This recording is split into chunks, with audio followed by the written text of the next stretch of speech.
ስለዚህ የትኛው ነው አንተ ላንተ ምርጡ ተጫዋች ማለት ነው ከሜሲና ከሮናልዶ? ሜሲ ግን በይበልጥ ጎልቶ የታየው ባርሴሎና ላይ ነው።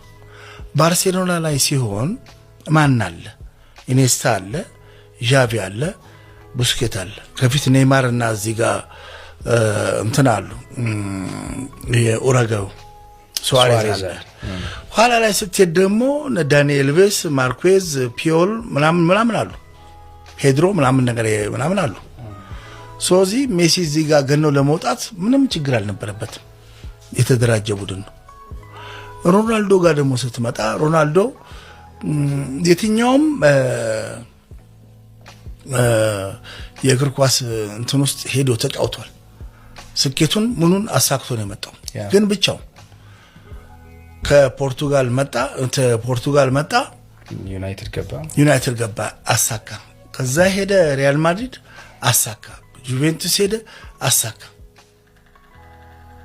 አሁን ደግሞ አረብ ሀገር በሙሉ የወሰዳቸው እሱ ነው አሳካ።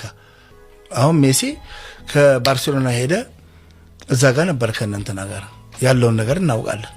ከዛ ወደ አሜሪካ ሄደ።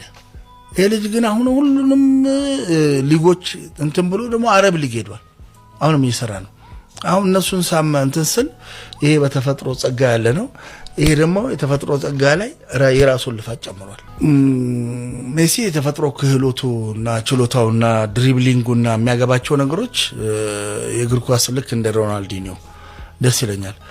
የሮናልዶ ደግሞ ጥረት፣ አይበገሬነት፣ በየቦታው ሄዶ ጀግንነት ማሳየት፣ የሪከርድ ባለቤትነት፣ ብዙ ነገር ጥንካሬን በምንም አይደለም እግር ኳስ ተጫዋች በየትኛው ቦታ ብትቀመጥ ስኬታማ እንድትሆን የሚያሳይ ነው ሮናልዶ። Without music, life would be a mistake. Madonna, Blondie, Bowie, Beatles, music! We need music! This is music! 5, 6.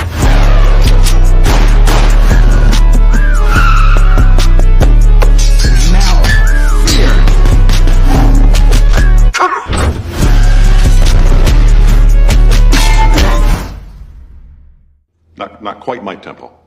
Here we go. 5, 6, 8.